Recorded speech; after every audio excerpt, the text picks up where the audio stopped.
ಜಾತಿ ಜಂಬಲ್ದಿನಿ ಅವರೇ ರೆಡಿನೇನ್ರಿ? ಟೂರಿಗೆ ಹೊರಟಿರೋದು ನಾವಿಬ್ರು ಕಂಡ್ರು. ರೈಲ್ವೆ ಸ್ಟೇಷನ್ಗೆ ಬಿಡೋದಕ್ಕೆ ಬರೋದಕ್ಕೆ ನೀವ್ ಯಾಕ್ರಪ್ಪ ಇಷ್ಟೆಲ್ಲ ರೆಡಿ ಆಗಿದ್ದೀರಾ? ಹಾವಿ, ನಾವು ಹೋಗ್ತಿರೋದು ಕಪಲ್ ಟ್ರಿಪ್ಗಲ್ಲ, ಫ್ಯಾಮಿಲಿ ಟ್ರಿಪ್ಗೆ. ನಾನು ಇವ್ರನ್ನೆಲ್ಲ ಕಟ್ಕೊಂಡು ಟೂರ್ಗೆ. ಒಂದೊಂದ್ಸಲ ನೋಡ್ರಿ ಒಳ್ಳೆ ಹಾವಿಡೇರಿದ್ದಂಗ ಅವನೇ, ಅಲ್ಲ ನೋಡೋದಕ್ಕೆ ಹೆಚ್ಚು ಕಮ್ಮಿ ಇವನೇ ಯಪ್ಪ ಬಿದ್ದಂಗ ಅವನೇ. ಇನ್ನು ನಮ್ಮ ಅಳಿಯಂದ್ರು ಒಳ್ಳೆ ಕೋತಿ ಆಸನ ಇದ್ದಂಗೆ ಇದೆಯಲ್ಲ. ಅವನ ಕತೆ ಬಿಟ್ಟಾಕೆ ನಮ್ಮ ಮಾತೃಶ್ರೀ ಅವರು ಈ ವಯಸ್ಸಿನಲ್ಲಿ ಉತ್ತರ ಭಾರತಕ್ಕೆ ಅಲ್ಲಿ ಸಿಕ್ಕಾಪಟ್ಟೆ ಮಂಜು ಬೀಳ್ತಾ ಇದೆ ಅಂತ ಕಂಡ್ರಿ. ಈಗ ಇವ್ರನ್ನ ಕರ್ಕೊಂಡು ಹೋದ್ರೆ ಇವ್ರು ರಕ್ತ ಹೆಪ್ಪ ಕಟ್ಟಬಿಟ್ಟು ಇವ್ರು ಏನಾದ್ರು ನಿಂತ್ಕೊಂಡ್ಬಿಟ್ರೆ ನಾನು ಮಂಜುಗಡ್ಡೆಯಲ್ಲಿ ಪಿಂಡ ಬಿಟ್ಕೊಂಡ ಮರ್ಯಾದಿಂದ ಕರ್ಕೊಂಡು. ನಾನು ಕರ್ಕೊಂಡು ಹೋಗಲಿಲ್ಲ ಅಂದ್ರೆ ನೀವ್ ನಮ್ಮನ್ನ ಟೂರಿಗೆ ಕರ್ಕೊಂಡು ಹೋಗೋವರೆಗೂ ಈ ಮನೇಲಿ ನಿಮ್ಗೆ ಒಂದು ತೊಟ್ಟು ನೀರು ಸಿಗಲ್ಲ. ಪಲ್ಲು ನಿಮ್ಮಣ್ಣ ಹೈ ಡ್ರಾಮಾ ಮಾಡ್ತಾ ಇದಾರೆ. ವಿಧಾನಸೌಧದಲ್ಲಿ ರಾಜಕಾರಣಿಗಳು ಡ್ರಾಮಾ ಮಾಡ್ತಾರಲ್ಲ ಹಾಗೆ ಅವ್ರನ್ನ ನೋಡ್ತಾ ನೋಡ್ತಾ ಚೆನ್ನಾಗಿ ಡ್ರಾಮಾ ಮಾಡೋದನ್ನ ಕಲ್ತ್ಕೊಂಡ್ಬಿಟ್ಟಿದ್ದಾರೆ. ಹೌದು ಜಾಜಿ ಅವರೇ, ಹೇಳಿ ಕೇಳಿ ಅವನು ನೀನಾಸಂ ಪ್ರಾಡಕ್ಟ್. ಆಗ ಹೊಡೆಯೋದ್ರಲ್ಲಿ ವೇಷ ಬದಲಾಯಿಸೋದ್ರಲ್ಲಿ ಮಹಾನ್ ಪಟ್ಟಿಂಗ ಅವನು. ಪಲ್ಲು, ಈಗ 1 ಲಕ್ಷ ಕೊಡದೇ ಇರೋರು ನಾಳೆ ನಿನಗೆ 5 ಕೋಟಿ ಆಸ್ತಿ ಕೊಡ್ತಾರ? ಹಾಗಂತ ಅಣ್ಣನ್ ಗೋಳೈಕೊಳ್ಳೋದು ಏನ್ ಚೆನ್ನಾಗಿರುತ್ತೆ? ಸುಮ್ನಿರು ಪಲ್ಲೋ, ನಿಮ್ಗೆವೆಲ್ಲ ಅರ್ಥ ಆಗಲ್ಲ. ನಿಮ್ ಅಣ್ಣ ನಂಬಿದ್ರೆ ಬೆಟ್ಟದ ಮೇಲೆ ಮನೆ ಮಾಡೋದಿರ್ಲಿ, ಚಟ್ಟ ಕಟ್ಟಕ್ಕೂ ಕಾಸು ಹುಟ್ಟಲ್ಲ. ನೋಡು, ಸುಮ್ನೆ ಅದಕ್ಕೆ ಮಾತನ್ನ ಕೇಳು. ಅದಕ್ಕೆ ನಾವ್ ಇವಾಗ ಏನ್ ಮಾಡ್ಬೇಕು? ನನ್ಗೆ 2 ರೌಡಿಗಳು ಪರಿಚಯ ಇದಾರೆ. ಅವ್ರ ಫುಲ್ ಡೀಟೇಲ್ಸ್ ನಾನು ನಿಮ್ರು ಕೊಡ್ತೀನಿ. ನೀವು ಹೋಗಿ ಅವ್ರನ್ನ ಮೀಟ್ ಮಾಡಿ ಹೇಗಾದ್ರೂ ಮಾಡಿ ಹಾವಿನ ಕಿಡ್ನಾಪ್ ಮಾಡ್ಸಿ. ಆಗ ಇಮಿಡಿಯೇಟ್ ಆಗಿ ಮನೆಗೆ ಬರುತ್ತೆ. ಸ್ವಂತ ಗಂಡನೆ ಕಿಡ್ನಾಪ್ ಮಾಡ್ತಾರೋ ಮೊಟ್ಟ ಮೊದಲನೇ ಹೆಂಡತಿ ನೀವು.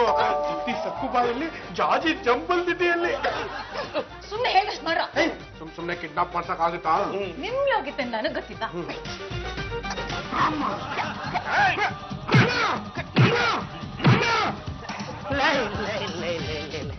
ನೀವಿಬ್ರು ಎಂತ ದಡ್ರು. ಬೇವಿನ ಮರನ ಹೊತ್ತುಬಿಟ್ಟು ಮಾವನ ನೋಡ್ತಿದ್ರೆ ನಿಮ್ಮಿಬ್ರಿಗೂ ಎಲ್ಲರೂ ಸಿಕ್ಕುತ್ತೆ.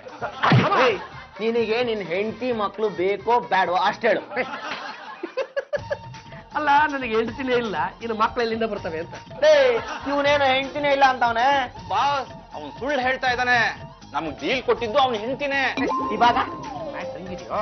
ಈಗ ನೋಡಿ, ನೀವ್ ಯಾರೋ ಏನೋ ನನಗೆ ಗೊತ್ತಿಲ್ಲ, ನನ್ನನ್ನು ಎತ್ತಾಕೊಂಡ್ ಬಂದು ನಿಮ್ಮ ಅಡ್ಡದಲ್ಲಿ ಕಟ್ಟಾಕಿದ್ರೆ ನನಗೀಗ ಸಿಕ್ಕಾಪಟ್ಟೆ ಖುಷಿ ಆಗ್ತಾ ಇದೆ. ನಾನು ಒಂದು ಕೆಲಸ ಮಾಡೋಣ, ನನ್ನನ್ನು ನಿಮ್ ಗುಂಪಿಗೆ ಸೇರ್ಸ್ಕೊಂಬಿಡಿ. ನೀವು ದಂಡಪಿಂಡಿಗಳ ತರ ಈ ಅಡ್ಡದಲ್ಲೇ ಇರೋಣ. ನೀವು ಅದು ಯಾರನ್ನ ಹೊಡೆದಾಕೊಂತಿರೋ ಹಿಂದೆ ಮುಂದೆ ನೋಡಿದ್ರೆ ಹೊಡೆದಾಕೊಂತೀರಿ. ಅದು ಯಾರ ಹತ್ರ ದುಡ್ಡನ್ನ ವಸೂಲಿ ಮಾಡ್ಕೊಂಬ ಅಂತ ಹೇಳ್ತಿರೋ ನಿಯತ್ತಾಗಿ ವಸೂಲಿ ಮಾಡ್ಕೊಂಡ್ಬಂದು ನಿಮ್ ಕೈಗೆ ತಂದು ಕೊಡ್ತೀನಿ. ದಯವಿಟ್ಟು ನನ್ನನ್ನು ನಿಮ್ ಗುಂಪಿಗೆ ಸೇರ್ಸ್ಕೊಳ್ಳೋ. ಇವನೇನ ನೋಡ, ನೀನು ಎಷ್ಟು ಶ್ರೀಮಂತ ಅಂತ ನಮಗ್ ಚೆನ್ನಾಗ್ ಗೊತ್ತು. ಈಗ ನಿನ್ ಹೆಂಡತಿಗೆ ನೀನ್ ಫೋನ್ ಮಾಡಿ ದುಡ್ಡು ತರಿಸ್ತೀಯೋ ಇಲ್ಲ ನಿನ್ನ ಕೈ ಕಾಲ್ನ ಲಟ ಲಟ ಲಟ ಅಂತ ಮುಡ್ಬಿಡ್ಲಾ? ಯಾರ ನೀನು? ರಾಮ್ ಸೇಠ್. ಇಲ್ಲಿ ಪಾಂಡುರಂಗ ಸಾಬ್ ಐತೆ? ಐತೆ. ಏನಿದು ಬ್ರೀಫ್ ಕೇಸು? ಅವ್ರಿಗೆ ಕೊಡಕ್ಕೆ ತಂದಿರೋದು. ಎಷ್ಟು? 10 लाख. 10 ಲಕ್ಷ ಕೊಡ ಇಲ್ಲಿ. 10 ಲಕ್ಷ? 10 ಲಕ್ಷನ ಕೊಡೋ ಇಲ್ಲಿ. ನಮ್ಮ ಹತ್ರ ಹುಡುಗಾಟ ಆಡ್ತಾ ಇದ್ಯಾ? ಏನಿದೆ ಖಾಲಿ? ಟೇರೋ, ಈ ಪಾಂಡುರಂಗ ನಮಗೆ 10 ಲಕ್ಷಕ್ಕೆ ಕೊಡ್ಬೇಕು. ಇವ್ರದ್ದು ಮನೆಗೆ ಹೋದ್ರೆ ಇವ್ರದ್ದು ಬಿಬಿ ಹೇಳಿರು, ನೀವು ಅವರಿಗೆ ಎತ್ತಾಕೊಂಡು ಬಂದಿದ್ದೀರಿ, ಇಲ್ಲಿ ಹಣ ವಸೂಲಿ ಆಗ್ತದೆ ಅಂತ. ದಯವಿಟ್ಟು ನಂದು 10 ಲಕ್ಷ ವಸೂಲಿ ಮಾಡ್ಕೊಡ್ತೀರಾ? ಏನ ಹಿಂಗ ಹೇಳ್ತಾ ಇದ್ದಾನೆ? ಇವನ ಹತ್ರ ದುಡ್ಡಿಲ್ವಾ? ದುಡ್ಡೇನಿದೆ? ಅವ್ನ್ ಮಗ ನೋಡಿ ಸ್ವಲ್ಪ. ಮೊನ್ನೆ ಟೀ ಅಂಗಡಿ, ರಂಗಪ್ಪನ ಅಂಗಡಿಲಿ ಒಂದ್ ಬನ್ನು ಟೀ ಕುಡ್ದ್ಬಿಟ್ಟು ಹಾಗೆ ಸಾಲ ಹೇಳೋಗಿದ್ದಾನೆ. ಅಂದ್ರೆ ಸೇಟು ಇವನ ಹತ್ರ ನಿಜವಾಗ್ಲೂ ದುಡ್ಡಿಲ್ವಾ? ಇಲ್ಲ ಸ್ವಾಮಿ. ಈಗಲಾದ್ರೂ ನನ್ನ ಯೋಗ್ಯತೆ ಏನು ಅಂತ ಗೊತ್ತಾಯ್ತು ತಾನೆ? ಅಲ್ಲ, ನನ್ಗೆ ಗೊತ್ತಾಯ್ತು ಬಿಡಿ. ನಮ್ದು ಗಂಡಗಲಿ ವಂಶದ ಹೆಸರನ್ನು ಕೇಳ್ಬಿಟ್ಟು ನಾವೇನೋ ಬೇಜಾನ್ ಇಟ್ಟಿದೀವಿ ಅಂತ ನೀವಿಬ್ರು ಸೇರ್ಕೊಂಡು ನನ್ನ ಎತ್ತಾಕೊಂಡು ಬನ್ನಿ. ನೋಡ್ರಪ್ಪ, ನಮ್ಮ ವಂಶದಲ್ಲಿ ಮುಂಚೆ ಇತ್ತು, ಅಂದ್ರೆ ನಮ್ಮ ತಾತ ಮುತ್ತಾತನ ಕಾಲಕ್ಕೆ. ಆದ್ರೆ ಬ್ರಿಟಿಷ್ನವರೇ ಇರುವವರನ್ನೆಲ್ಲ ದೋಚ್ಕೊಂಡು ಹೋಗ್ಬಿಟ್ರು.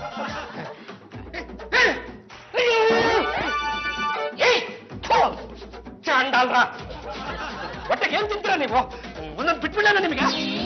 ನನ್ನನ್ನ ಕರ್ಕೊಂಡೋಗಿ ಸಿಂಗಾಪುರ್ಕೋ ಇಲ್ಲ ಬ್ಯಾಂಕಾಕ್ಗೋ ಇಲ್ಲ ಯಾವ್ದನ್ನ ಸಮುದ್ರದ ನಡುಗಡ್ಡೆಗೆ ಬಿಡ್ತಾರೆ ಅಂತ ನಾನ್ ತಿಳ್ಕೊಂಡಿದ್ರೆ, ಈ ದಂಡ ಪಿಂಡಗಳು, ಈ ಹೆಂಡತಿ, ಈ ಮನೆ, ಈ ಸಂಸಾರ ನನ್ನ ನರಕದಲ್ಲಿ ತಂದು ಬಿಡ್ತಾ ಇದ್ರಲ್ಲ.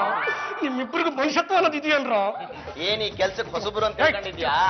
ಈ ಮನೆ ಒರಿಜಿನಲ್ ಪೇಪರ್ಸು ನನ್ನ ಹತ್ರ ಇದೆ. ಇನ್ 24 ಗಂಟೆಲಿ ಈ ಅಮ್ಮನ್ನ ನೀವು 10 ಲಕ್ಷ ರೂಪಾಯಿ ಕೊಟ್ಟು ಕರ್ಕೊಂಡು ಹೋಗದೆ ಹೋದ್ರೆ ಈ ಮನೆನ ಆ ಸೇಟುಗೆ 20 ಲಕ್ಷ ರೂಪಾಯಿ ಮಾರ್ಬಿಡ್ತೀನಿ.